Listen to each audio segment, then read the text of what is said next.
Okay. Alright. Let's get back into it. Let's go. I think it's really interesting how... I don't really know what's going on. Like she said, why can't I hear that when she was whispering earlier? She's acting like I can't revive if I die, but they can. It's pretty weird. I'm actually really interested to see what happens now. I wasn't too invested in this, but now I think I'm more invested. It's really interesting. Alia, what are you doing? At Teddy's growl, I freeze in my tracks, turning around with a sheepish smile. Nothing. You were going to sneak out to throw yourself headfirst into some sort of trouble again, weren't you? I was not trying to get myself into trouble, Teddy. Jeez. I'm just bored of being stuck at home all day. Teddy crosses her arms, baring her teeth in a snarl that it would have found fearsome if not for the fact that I've raised her since she was a mere tiny cub. Medic's orders! You need to get rest. Get back in bed. I'm fine, Teddy. Lyle's magic patched me completely. I feel absolutely fine. Look. I hop around, flapping my arms like a chicken to prove that my injuries are gone. Teddy fails to suppress a smile, but her expression returns to being solemn and stern after a second. No, did you forget how you fainted last night? When you got out of your bed on your own? Only for a few minutes. It wasn't even due to my injuries. I just had a bad headache. I hope Teddy doesn't notice the way my expression changed, and my eyes shifted away in guilt. I think she noticed.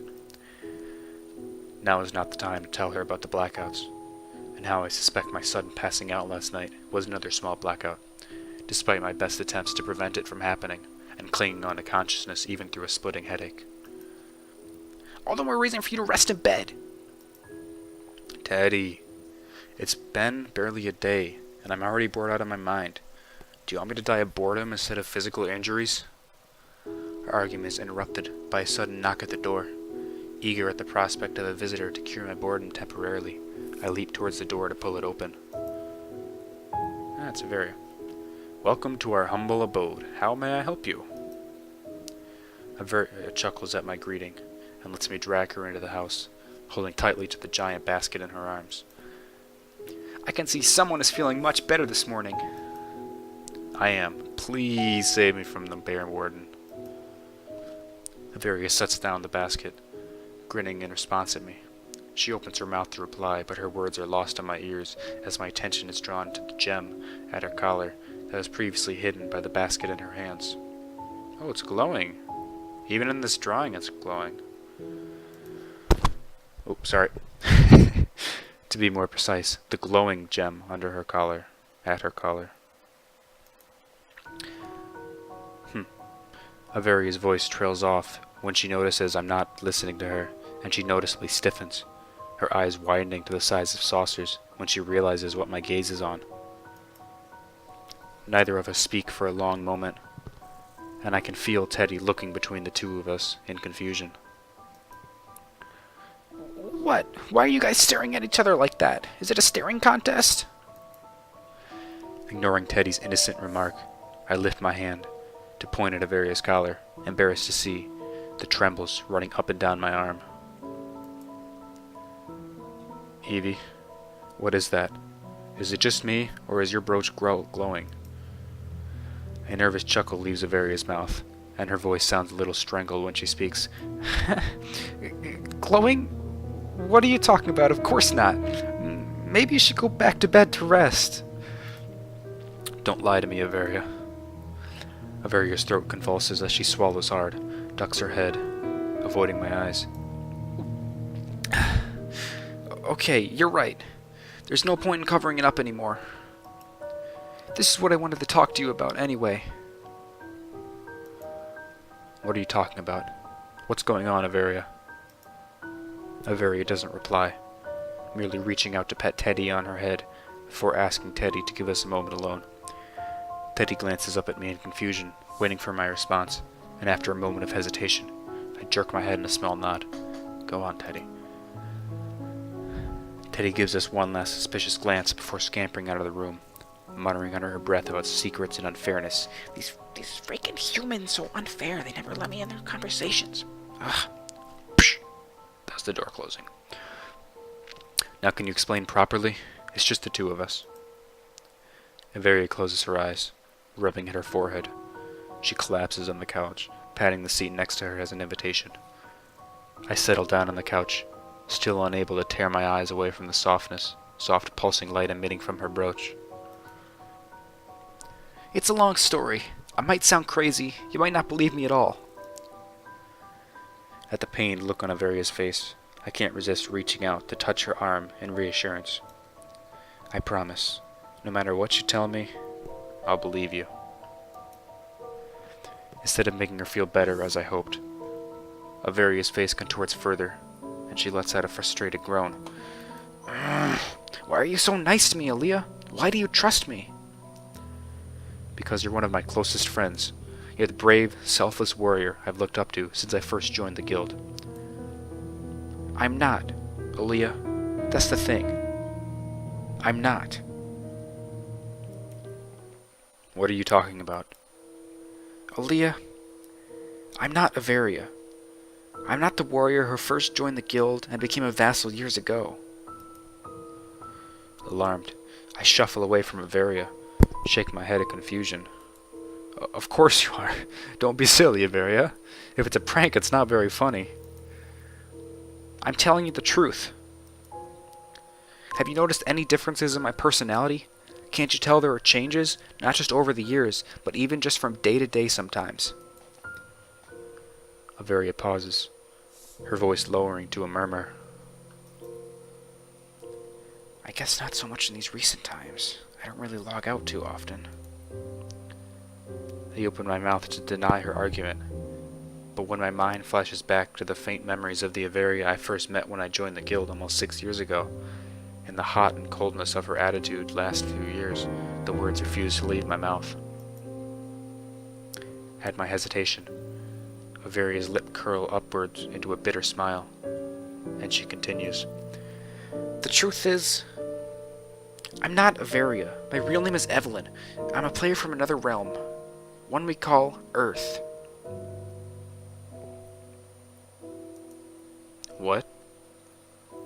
Oh. So they're in a video game, and she's like an NPC.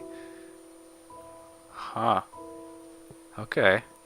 Well, that's my guess right now. What? That would explain... That explains everything so far. Wait, it sounds like a video game. Okay, because it is a video game. So that's really cool. I'm smiling right now. Ignoring my baffled exclamation, Avaria presses on. You see, my world, Earth, is a realm very different from yours. Full of advanced technology and machines that can accomplish things that you people would never even dream of. Nothing is impossible for us, including connecting two entirely separate worlds and minds together. Oh, maybe it's...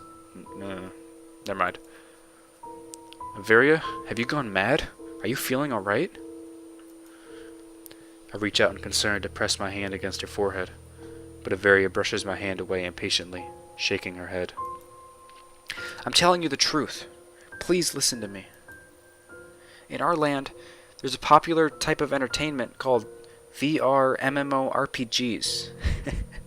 So virtual reality? Okay. Players gather together in an alternate reality, where they can become anything their hearts desire and live out a second, better life.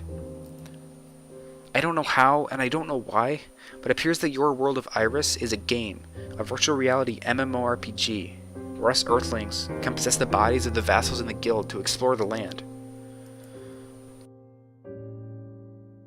Even though Avaria's continuous use of unfamiliar terms only serve to confuse me further, there's this inkling deep inside me that seems to understand what she's saying, that seems to recall this explanation. At some point during Avaria's word vomit, I like that, she has leapt up from the couch and begun pacing the room, a tortured expression on her face. I don't really know what's going on, honestly. We were never told, never given a single hint about the fact that this world is real, that our characters are real. Up until a year ago, I was still in the dark about all this. I was just another lucky player who managed to snag a copy of the highly expensive and highly exclusive VR MMORPG called Airis that promised a gaming experience that has never before seen level of immersiveness and realism. I make a confused sound deep in my throat, wanting to speak, but Avaria shakes her head, signaling me for me to stay quiet. Wait, I need to get all this off my chest before I lose my nerve. Avaria takes a deep breath and exhales loudly before continuing. When I first logged into the game, I did find it slightly strange how we were highly restricted when we were creating our characters to represent us in the game, only being able to filter a list of preset designs by gender, hair, and eye color. After all, what century is this? Why we're not allowed to customize everything about our characters down to the moles and length of fingers? I thought it was hilarious and fascinating how our characters live lives in their own while we aren't logged into the game. It was a pretty interesting gimmick in the context of MMORPG, reminiscent of the old simulation games like the Sims series. I wonder what time they come from, if that's an old game. Probably why Airis is so widely regarded as a mysterious and innovative. Turns out, all this is because of the characters in the world are real. We aren't creating fake characters in an alternate reality. We are borrowing the bodies of real people in a real land. Our perception alters by filters inherently installed in this game to prevent us from seeing and hearing the truth from the people of Airis. Characters that we believe are merely controlled by artificial intelligence and bots. What's a bot? Finally unable to resist, the words burning on the tip of my tongue rush me out in an angry torment. Okay, Avaria, this is not funny anymore. You need to stop messing with my mind. What's this crazy story about? You've yet to even answer my original question. Why is your brooch glowing? Because when a player is logged in, it's indicated by their gem glowing and a name above their heads. That's how the people of this town, not in the guild, non-player characters, know when to switch their rehearsed lines to not raise suspicion of the players. I fall silent, my chest heaving, my stare fixated on Avaria in disbelief. Please don't look at me accusatory like that. I don't know what's going on, Alia. I barely know more than you do. I only found out all this because... A sudden blush spreads across her cheeks, and she turns away from me. I was bored at work after our latest rocket successfully launched, and I decided to hack into the code of my favorite MMORPG to see how the AIs work. I quickly discovered something that isn't right. The code that should be there controlling the movements of the NPCs are missing. I can't explain further. You wouldn't understand the technical details. I hold up a hand, stopping Avaria from speaking further. She sucks in a breath, staring at me in uncertainty, and waits for my response. Okay, this sounds absolutely insane, but I promise I'd try to believe your explanation, so I'm going to assume for the time being that everything you just said is true. If what you said is true, and us soldiers are periodically possessed by your people, shouldn't we know about it? I assume that somehow when the player is logged in, the soldier's consciousness lies dormant in their mind until the player logs out. From what I can gather during my personal experience, mixing in with the supposed AIs, the vassals retain all memories of the time when the player is controlling the body, so the vassals remain unaware that their actions during the period of the time were not their own. Surprised at Avaria's quick and clear explanation, I bite my lip and move on to the next question to try and refute Avaria's story. Hold on, I'm going to take a drink of water.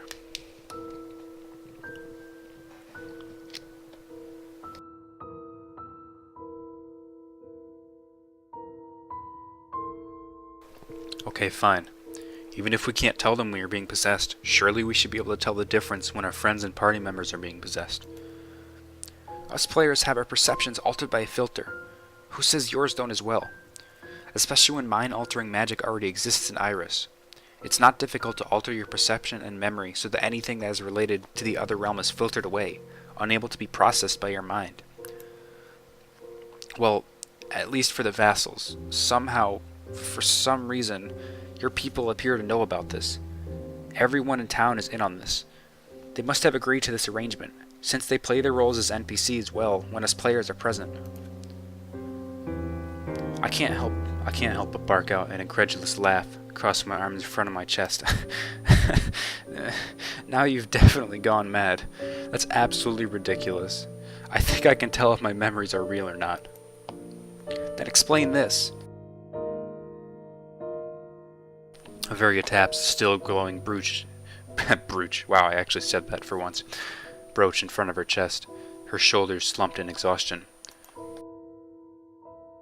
Unable to find a proper response for Avaria's comment. You said you'd believe anything I tell you, no matter how crazy it sounds. Please believe me when I'm telling you this. I promise you. It's the truth. The chaotic storm in my mind brews on, and I clutch at my head, almost too confused to form an argument anymore.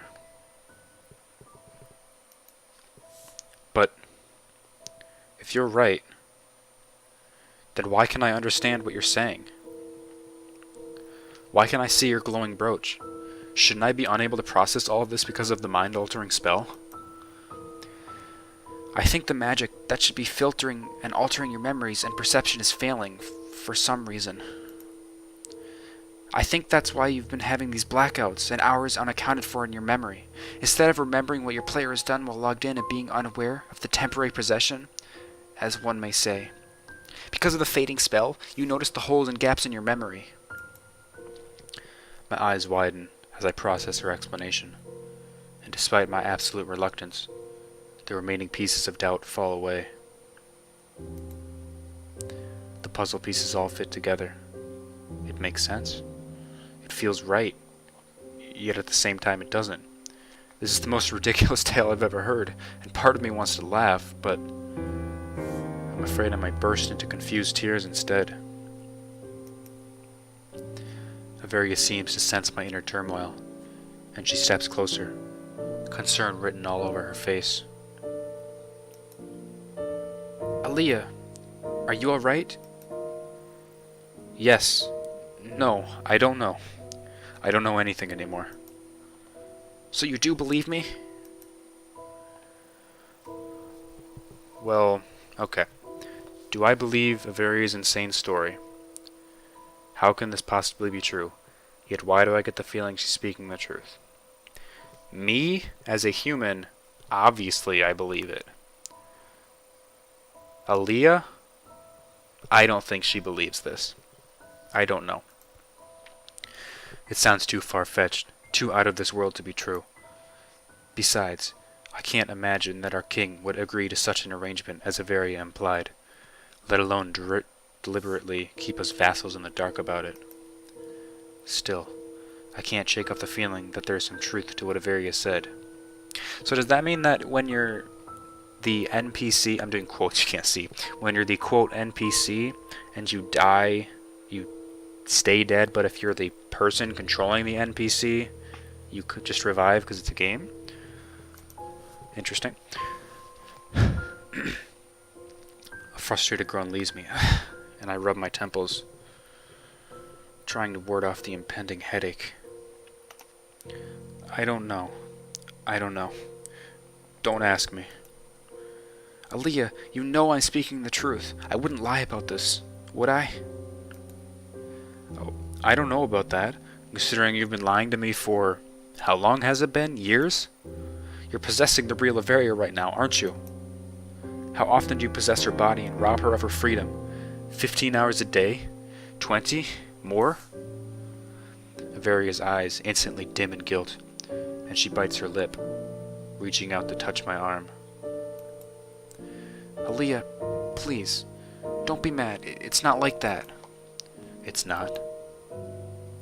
Anger leaps up within me, and I dodge Avaria's hand, ignoring the hurt flickering across her face.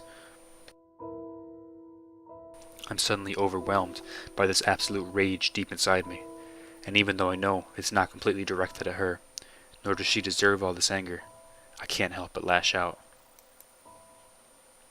You lied to me. You've been lying to me all this time. You knew what was going on and why I was having blackouts, but you never told me. There's a desperate glint in Avaria's eyes, and she grabs my arm in panic. Alia, I couldn't. I wanted to, but I thought you had the magic altering your mind. You did, until I realized that it's fading on you when you mentioned seeing your brooch glow. And then the incident in the dungeon. I really did want to, and I'm telling you the truth now, aren't I? I twist my arm out of Avaria's grasp, barely feeling the pain when I accidentally caused my recent shoulder injury to flare up. No, Avaria, or should I say Evelyn.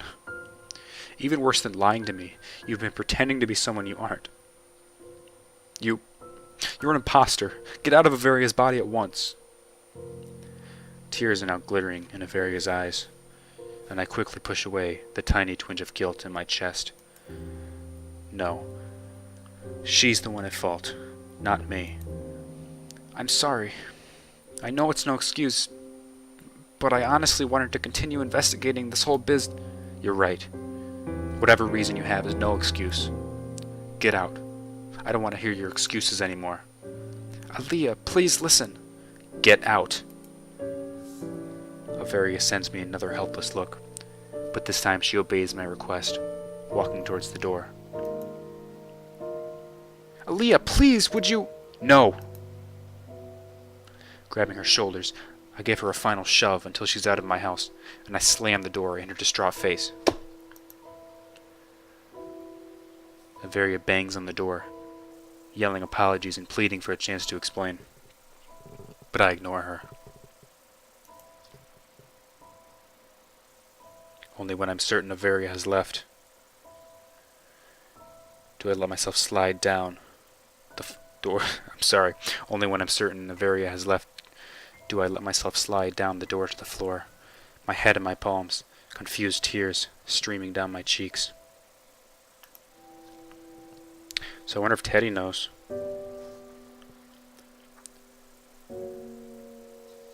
My fists collide with the trunk of the tree with a satisfying thump over and over. Leaves raining down on me from the shaking of the tree.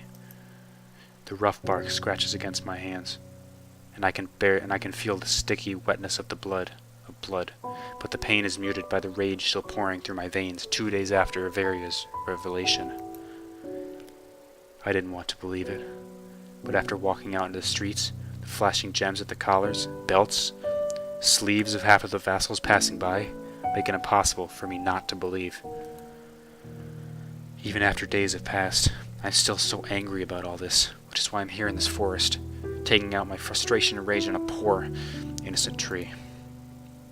What is the worst part about all this? Why am I so enraged? What am I angriest about? Well, I think, just as a little heads up, from now on, anytime in the series, when I say I feel like this, I'm going to be speaking in character as Illya. So if I say I think that this is how I feel, I'm saying Illya, not me as a person, just in case something interesting comes up. Okay. Well,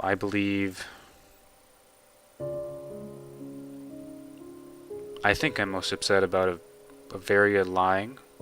No. I think about my freedom being robbed. No, because I don't really believe her. I'm more upset about Avaria's lies. How could she? How could she lie to me about all this? More importantly, how can I accept the knowledge that the Avaria I know and love is actually not from Airis and is selfishly possessing the real Avaria's body? And to think I trusted her with my life all this time, considering her one of my closest friends, and even remembering the way my heart had skipped a beat at the sound of her beautiful singing when I was losing consciousness from Lau's potion. My fist clenches even tighter. Ugh! I give the tree trunk a particularly vicious punch, and then bend over in exhaustion, panting and trying to catch my breath. Damn it! Damn this! Does Teddy know? Is she like everyone else in the town, keeping me in the dark on purpose? Why is the guild the only one being possessed by the people from the other realm? Why would the king have agreed to this arrangement? Why are we not allowed to know? Why has everyone been lying to us about us being vessels for the earthlings to possess? How much of my actions are my own? Are my thoughts even my own? In my frustration, I swing my fist at the tree again, letting out a slow hiss as the sting as the skin on my knuckle breaks. Ah! Alia, please stop. You're going to hurt yourself. In a very sudden voice, I whip around with a scowl, taking a step backwards. What are you doing here? Are you stalking me? Where are you? Come out. Avaria? No. Avaria? No. Evelyn appears from behind some trees, raising both of her hands above her head in surrender. I pretend not to notice the endless sorrow and guilt in her eyes. What do you want? I'm surprised it hasn't switched her name to Evelyn. But whatever. Alia, I'm not here to hurt you. Then what are you here for? Avaria flinches at my tone, and she doesn't attempt to move any closer, staying at the edges of the trees. To say goodbye. Avaria succeeds in grabbing my attention. So I just did an open mouth thing that you can't see, but just open my mouth in surprise. Avaria succeeds in grabbing my attention with that dramatic declaration, and my eyes fly to hers, startled. What? I'm going to be leaving for a while. I won't be online using this body for a while. Wincing at the reminder of the real Avaria whose control over her own body is being taken away, my anger returns twofold. Good. Give Avaria back her body. Avaria doesn't react to my icy tone. She merely nods, her eyes closing briefly. Yes, you're right. Of course I will. Well, I just wanted to let you know. That's all. Why? Why do you think I'd care? Avaria falters, and despite myself, her muted response and uncharacteristic uncertainty causes some of my anger to waver. I'm really sorry. I really am. I never wanted to lie to you. I know it's stupid, but ever since I realized you guys are not artificial intelligence, but actual, real people, I've treated you, Lyle and Teddy, as my best friends. I genuinely care about each of you, and I'm sorry. I know none of this is right, and I'm part of the problem. I'm sorry. Avaria's mouth twists into a wry smile, and one shoulder lifts in a small shrug. Don't worry. You might not see me again anymore. This time, I can't suppress the rush of concern at Avaria's words. Without thinking, I turn to face Avaria fully, taking a step towards her. Why? Where are you going? You honestly want to know? Avaria seems surprised at my question, and isn't difficult to discern the glint of hope in her eyes when she lifts her head to look at me. Why else would I ask? A tentative smile spreads across her face. You care about what happens to me? The anger still hasn't dissipated, and I absolutely cannot forgive Avaria, Evelyn, for robbing the real Avaria of her freedom, but I can't deny the way Avaria's sad smile, tinted with hope, tugs at my heartstrings. Damn it. How do I answer that question? I do care about her still, even though I shouldn't. But do I want her to think that I've forgiven her?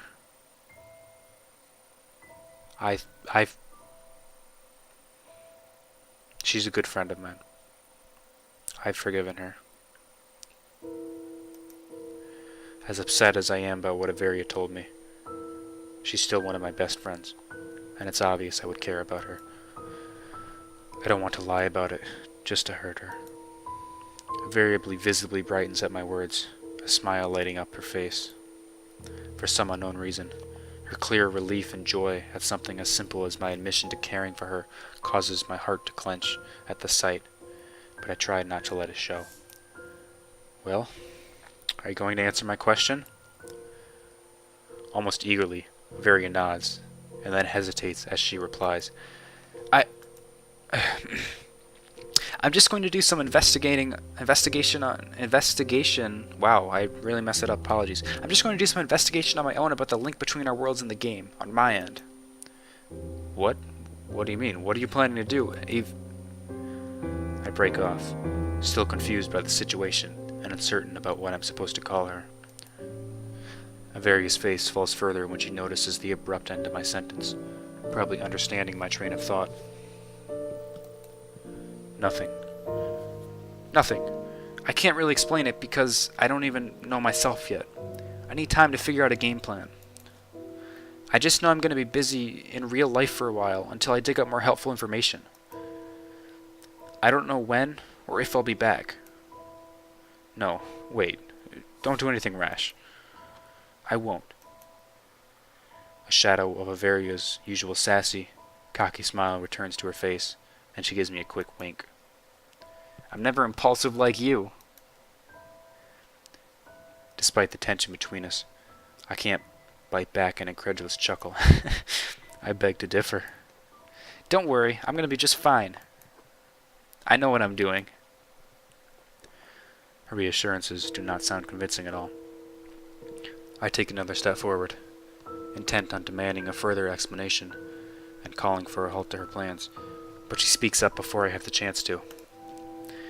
There's another reason why I came to find you.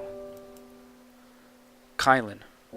Someone mentioned seeing him in the forest, doing mother knows what, so he's definitely alive. Avaria digs into her pocket and tosses a small, rolled-up piece of paper to me, which I barely managed to catch. That's his address. Took me much longer than I thought it would to find out where he lives. That guy seriously lives in the middle of nowhere and covers his tracks well. It was very difficult finding his house. In my lack of response, Avaria gives a small shrug, an apologetic smile. I realize that this information is late, as you probably no longer need his help in curing what was never an affliction in the first place. Still, you can go demand an explanation for his disappearance or something. Maybe just talk to him about what happened. He used to be a vassal, right? Now that he's not in the guild anymore, and is probably considered as an NPC, maybe he knows more than we both do. I don't know. I'm just upholding my end of the deal as I promised you. I clutch the small scroll of paper in my hand tighter, still not finding the words to speak. The fact that Avaria remembered to seek out Kylan for me, even after everything that's happened between us, means more to me than it probably should. The awkward silence drags on, and Avaria seems to finally give up on waiting for a reaction from me. She bobs her head twice and retreats to the trees where she had first appeared from. Right. That's all then. I'll see you around, Alia. Please take care of yourself. Right before she leaves, I finally find my voice, even though it audibly trembles when I speak. Thank you. Take care of yourself as well. Avaria's face breaks out into a breathtaking smile. She gives a firm nod before disappearing into the forest, leaving me rooted to the ground and staring after her in sadness mixed with regret.